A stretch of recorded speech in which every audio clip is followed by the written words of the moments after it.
പ്രിയമുള്ളവരെ എല്ലാവർക്കും നമസ്കാരം.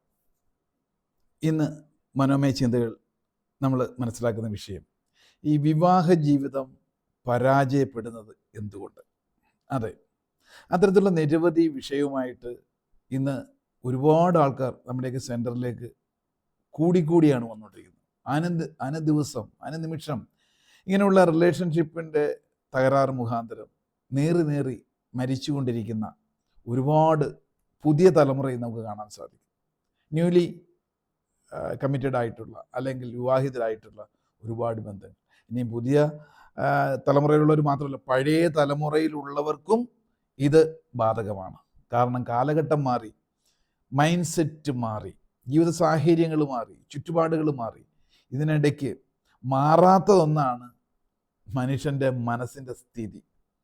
ഇത് കൃത്യമായി ടാക്കിൾ ചെയ്യാനും അല്ലെങ്കിൽ അതനുസരിച്ച് ആ ഒരു കെമിസ്ട്രി മനസ്സിലാക്കി മനുഷ്യബന്ധങ്ങളെ മെയിൻറ്റെയിൻ ചെയ്യാനും അറിയാത്തത് കൊണ്ട് ഇന്ന് ഡൈവേഴ്സുകൾക്ക് സമാനമായ ജീവിതവും ഏറി വന്നിരിക്കുകയാണ്.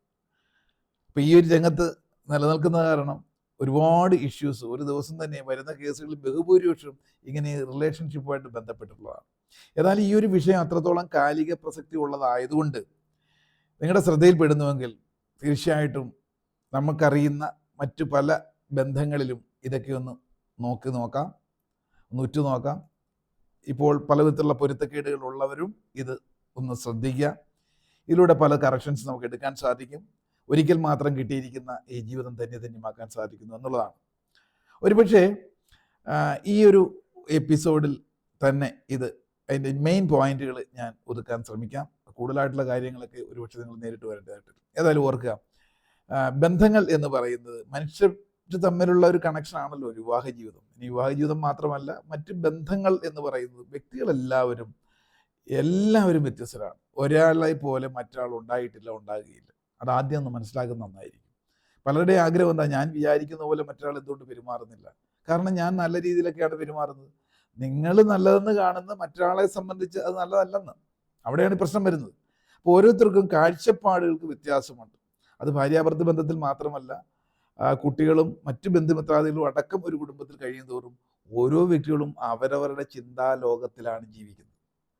ഇത് പരസ്പരം അറിയാനുള്ള ഒരു മാനസികാവസ്ഥയിലേക്ക് എത്തുമ്പോഴാണ് സംഗതി താളത്തിലൊക്കെ പോവുകയുള്ളൂ.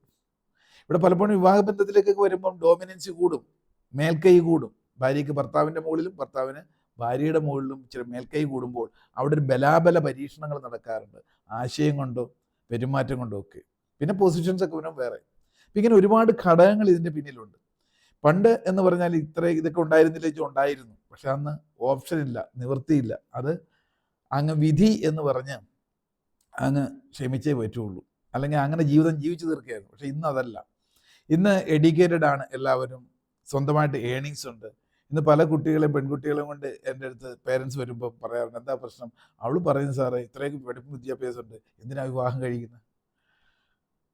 ആരുടെയും തടവര കഴിയുന്നത് എന്തിനാണ്? അല്ലെങ്കിൽ ഇപ്പം അച്ഛനും അമ്മയും ഇപ്പം ജീവിച്ചു പോരുന്നു, ഇത്ര നാളായിട്ട് കണ്ടുകൊണ്ടിരിക്കുന്ന നിങ്ങളുടെ ജീവിതം, പിന്നെ എന്തിനാണ് ഇതിൻ്റെയൊക്കെ തുടർച്ചയ്ക്ക് വേണ്ടിയിട്ട്? മൈൻഡ് സെറ്റ് മാറിക്കൊണ്ടിരിക്കുകയാണ്. പക്ഷെ യഥാർത്ഥ ഒരു കുടുംബത്തിൻ്റെ ബന്ധത്തിൻ്റെ വാല്യൂ, അതിനെ ടാക്കിൾ ചെയ്യാനുള്ള മറു ടെക്നിക്കുകൾ അറിയാത്തത് കൊണ്ടാണ് ഇങ്ങനത്തെ ചിന്താഗതികളൊക്കെ വരുന്നത്. കുടുംബം എന്ന് പറയുന്നത് എപ്പോഴും സുശക്തമായിട്ടുള്ള വളർച്ചയ്ക്ക്, ഏത് വ്യക്തികളുടെ ഇൻഡിവിജ്വലായിട്ടുള്ള വളർച്ചയ്ക്കും സാമൂഹികമായ വളർച്ചയ്ക്കും കെട്ടുറപ്പുള്ള ഒരു കുടുംബ ബന്ധം എന്ന് പറയുന്നത് ഒരു കുടുംബത്തിൻ്റെ അടിത്തറ പോലെയാണ്. ആ വാല്യൂ കൃത്യമായ രീതിയിൽ മനസ്സിലാക്കി പ്രാക്ടീസ് ചെയ്തിട്ട് വേണം ഈ രണ്ടാം ജന്മത്തിലേക്ക് കടക്കാൻ. പലരുടെയും രണ്ടാം ജന്മമാണ് വിവാഹ ജീവിതം എന്ന് പറയുന്നത്. കാരണം എൻറ്റയർലി ഡിഫറൻ്റ് ആയിട്ടുള്ള ചിന്താഗതിയും സാഹചര്യത്തിൽ നിന്ന് വരുന്നവരാണ്. അപ്പോൾ അവിടെ ബുദ്ധിക്ക് വളരെയേറെ പ്രാധാന്യമുണ്ട്. ബുദ്ധിയുടെ ഒരു ഇൻ്റർവെൻഷൻ ആവശ്യമുണ്ട്. അങ്ങനെ ഉണ്ടെങ്കിൽ വളരെ സ്മൂത്തായിട്ട് പോകാൻ സാധിക്കും. ഇന്ന് പലപ്പോഴും പ്രീ മാരിജൽ കൗൺസിലിങ്ങുകളും കാര്യങ്ങളൊക്കെ ഉണ്ട്. കൗൺസിലിംഗ് എന്ന് പറയുന്ന ഒരു വ്യക്തിയുടെ ഉള്ളിലുണ്ടാകുന്ന പ്രശ്നങ്ങൾ എന്തോ അത് നമുക്ക് വളരെ കംഫർട്ടായിട്ടുള്ള ഒരാളുടെ അടുത്ത് തുറന്നു പറയുമ്പം പറയുന്ന ആൾക്ക് കിട്ടുന്നൊരു ആശ്വാസം, അത്രയേ ഉള്ളൂ കൗൺസിലിംഗ്. പക്ഷേ കൗൺസിലിംഗ് അല്ല, വിവാഹപൂർവ്വ കൗൺസിലിംഗ് അല്ല വേണ്ടത്. വിവാഹപൂർവ്വ സൈക്കോളജിക്കൽ ഇൻ്റർവെൻഷൻ, മൈൻഡ് മാനേജ്മെൻറ്റിനെ സംബന്ധിച്ച് വ്യക്തികൾ അറിയണം. അതാണ് ഈ ഒരു കാലഘട്ടത്തിൽ ആവശ്യം. എക്കാലത്തും അതാണ് ആവശ്യം. വെറുതെ ഒരു ഉപദേശമോ അല്ലെങ്കിൽ ദൈവികമായിട്ടുള്ള വചനങ്ങളോ ഒക്കെ കൊടുത്ത് കുറേ പാഠ്യപദ്ധതികളൊക്കെ കൊടുത്ത് പഠിപ്പിക്കലല്ലോ, അല്ലേ? ശരിക്കുമുള്ള മൈൻഡിൻ്റെ സ്ട്രാറ്റജിയെ സംബന്ധിച്ച്, വ്യക്തികളുടെ സ്ട്രാറ്റജികളെ സംബന്ധിച്ച് മനസ്സിൻ്റെ സ്ട്രാറ്റജി കൃത്യമായി ഒരു സൈക്കോളജിക്കലി ഒരു കൺസൾട്ടേഷനാണ് വിവാഹത്തിന് മുമ്പേ കൊടുക്കേണ്ടത്. അതറിയാതെ ഇപ്പോൾ ഡ്രൈവിംഗ് അറിയാതെ ഒരു നല്ല വിലപിടിപ്പുള്ള വണ്ടി നമ്മുടെ കയ്യിൽ കിട്ടിയിട്ടത് കാര്യം, അത് വല്ലവരും ഓടിക്കും. അത് വരാതിരിക്കണമെങ്കിൽ ഈ ഒരു ഇൻറ്റേർണലായിട്ടുള്ള ഒരു അലൈൻമെൻറ്റ് കറക്റ്റ് ആണോ എന്നറിയണം. നമ്മൾ പുറമേ കാണുന്ന പോലെ അല്ല പല കേസുകളും. വ്യക്തികളെ നമ്മൾ കാണുന്നത് ബയോഡേറ്റയിലാണ്. ബയോഡേറ്റ എന്ന് പറഞ്ഞാൽ ബയോളജിക്കൽ ഡേറ്റ. അതിനകത്ത് പേരും നാളും അഡ്രസ്സും എഡ്യൂക്കേഷനും ക്വാളിഫിക്കേഷനും മറ്റുള്ള പുറമേയുള്ള പരസ്യമായ ഒരു വ്യക്തിത്വത്തെയാണ് ബയോഡേറ്റ എന്ന് പറയുന്നത്. നമ്മളും അതാണ് മറ്റുള്ളവരിൽ പ്രൊജക്റ്റ് ചെയ്യുന്നത്, മറ്റുള്ളവരും നമ്മളെ പ്രൊജക്റ്റ് ചെയ്യുന്നത്, അതേ കാണുന്നുള്ളൂ. ഇതിലൂടെയാണ് പല അലയൻസിലേക്ക് പോകുന്നത്. എത്ര നാളുകൊണ്ട് നമുക്ക് പഠിക്കാൻ പറ്റും? ഒരു ജന്മം മുഴുവൻ നോക്കിയാലും ഒരു വ്യക്തിയുടെ ഉള്ളറെ അറിയാൻ പറ്റില്ല. അപ്പോൾ ആദ്യത്തെ ലെയർ എന്ന് പറയുന്നത് ബയോഡേറ്റ. ഇതിലാണ് ആകർഷകരാകുന്നത് അല്ലെങ്കിൽ ഒരു തീരുമാനം എടുക്കുന്നത്. രണ്ടാമത്തെ അതിനകത്തുള്ളൊരു അറയാണ് മൈൻഡ് ഡേറ്റ. ആദ്യത്തെ ബയോഡേറ്റ, അത് പരസ്യമായ വ്യക്തിത്വം. രണ്ടാമത്തെ മൈൻഡ് ഡേറ്റ, മനസ്സുകളുടെ ഒരു ഘടനയുണ്ട്.